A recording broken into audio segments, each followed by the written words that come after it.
Shel C from PaperOcotilloStudio, and today I'm sharing with you a little art journal page that I did on the Art Joy of Sharing live stream show today. And we're, of course, doing Art Joy of Sharing, or AJOS, Abstract August. And so I was working on the prompt Intersect, and I decided rather than doing a tag like I have been, I would work on one of the blank pages in one of my art journals. This one was from 2019, and there's like maybe 4 pages left that need to be completed. And they are pages that were started with gel prints.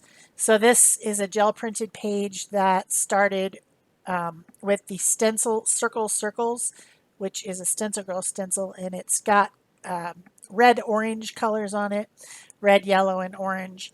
And so I decided to go with a split complementary color scheme with it, which includes blue on one side and green on the other. So I'm adding some of those blues and greens type colors to my page using a 2-inch brayer and making it kind of more colorful and more, I don't know, interesting.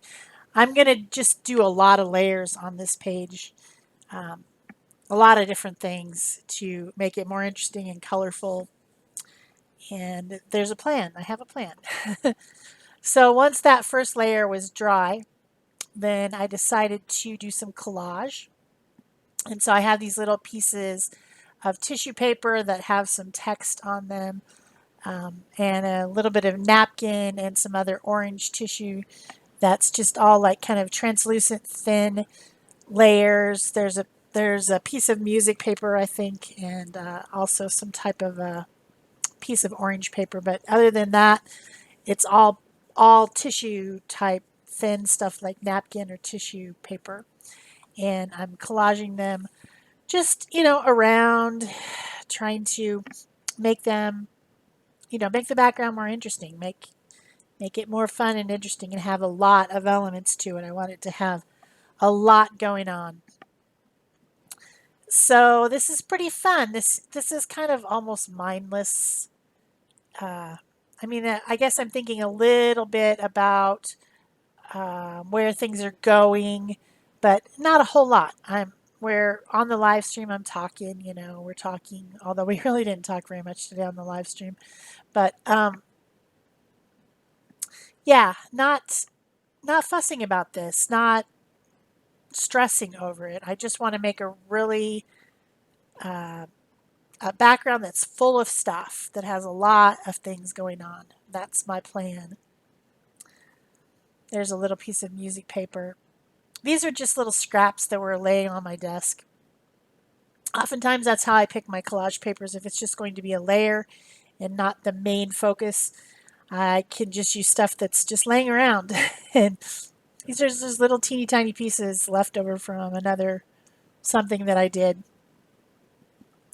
So I'm going to get that layer dry with my heat tool, and then I'm going to do some mark making with stencils. I did some organization on my stencils the other day, and I found, like on the stencils where I've cut them apart, some of the Stencil Girl stencils, particularly from the club, come with a lot of different elements on the 9x12, and I want them to be separated. So I cut them apart, and I went around and looked at the pictures online of the stencils, searched out which pieces go to what, and then I took all the little ones and put them on a ring together, and then I put a little cardstock tab on there, and I wrote what it's from, so that I know that, like, I think most of them are from Stencil Club, actually. Stencil Girl has a club where you can join and get a lot of different benefits. And I've been in the club for a while now, so I have a lot of the sets of stencils that are exclusive to the club, and this is definitely one of them that I'm using right now. And I think the other one I grabbed with the writing on it, same thing, it's a club stencil. But what I'm doing is I'm kind of integrating everything that's on the background so far, and I'm bringing some of the orange and yellow colors back that brightens it back up again. It started out bright, then I made it a little bit darker, then I added some collage, and then now I'm making it bright again. And just using little different stencil shapes. It's a fun way of doing mark making if you have these little integrator stencils. They're a lot of useful fun. So then I thought, well, my next layer is going to be stamping, and so I got out this old Stampin' Up! Set that has some geometrical shapes. I was thinking about geometrical shapes as I was doing this. I was planning on using some, so my background also has a lot of geometrical shapes in it as well. And then my foreground, my focal images will be geometrical also. So I used the outline rectangle stamp and then a little stamp that has 3 teeny tiny circles on it. And I'm using archival ink, so that's a permanent ink for this layer. And then I used a small circle that's an outline as well, and just put some more marks on there. It's fun stuff, mark making. Then I decided to bring in some blue again, just a little bit to kind of calm things down. You know, things get a little bit crazy. And so just adding a couple of these blue colors back in, because I know the next layer is going to be done with a white pencil. So this is a jumbo jet pencil from Jerry's Artorama, and it's white charcoal. We had this discussion the other day. What the heck is white charcoal? But it's oil impregnated white charcoal. There's also a black one, and there's a reddish brown one, and I think another color. And they're fun just to make some scribbly writing, and so that's what I did. It doesn't show up a whole bunch, but when you look at it up close, you can see it. And then I got out another mark making tool. This one I made myself. It's a bunch of water bottle caps glued to a piece of styrofoam. It makes a bunch of circles. And so I used white paint and went all over randomly making little white round marks on there. And I decided at this point that that was probably enough for my background and that I would move on. So I used some things like this tape, that's painter's tape, and a container, another container of some sort.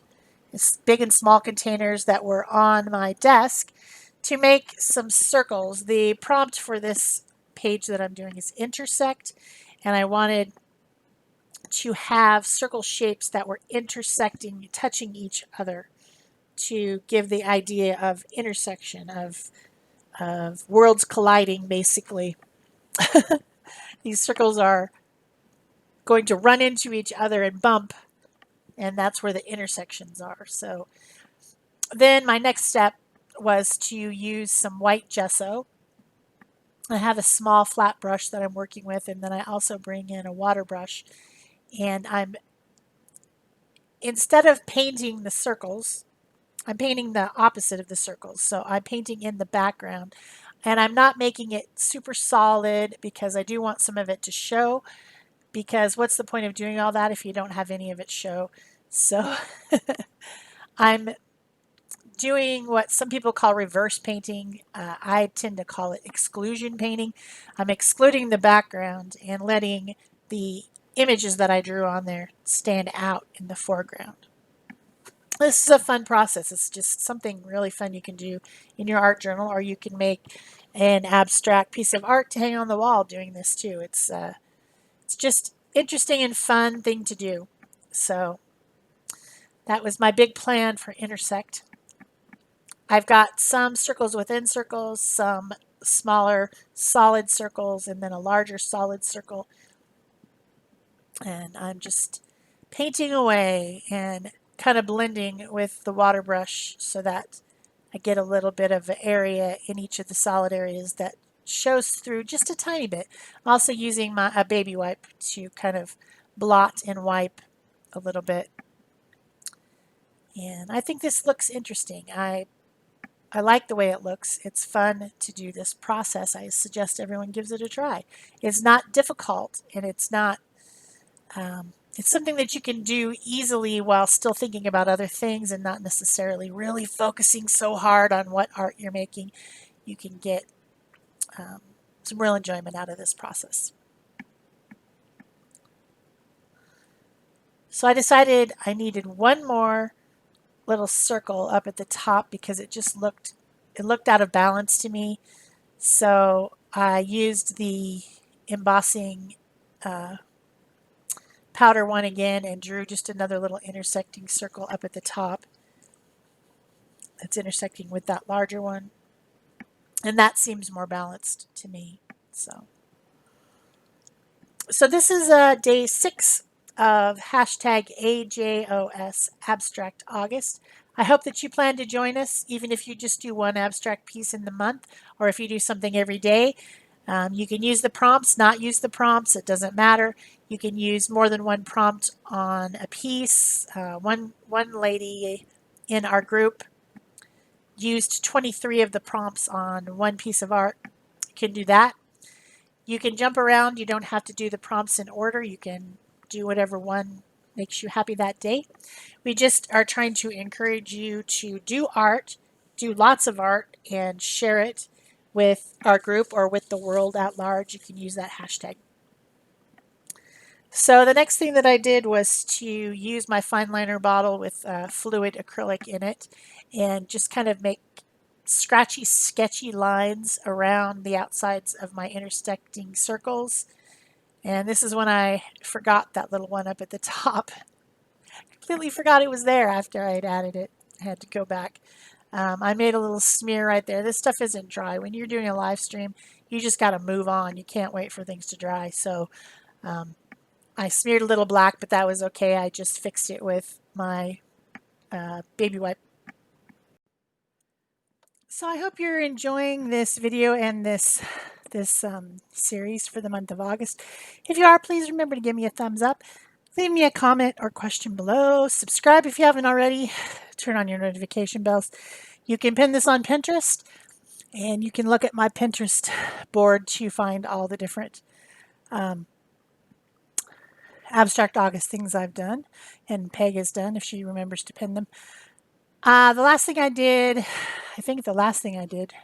almost the last thing I did, was to write the word intersect on the page with the same fine line bottle that I was using. And then at each intersection point, I put a little drop of glitter glue, and then I finally remembered to bring that other one back. So that's it for today. See me here again tomorrow. Bye-bye.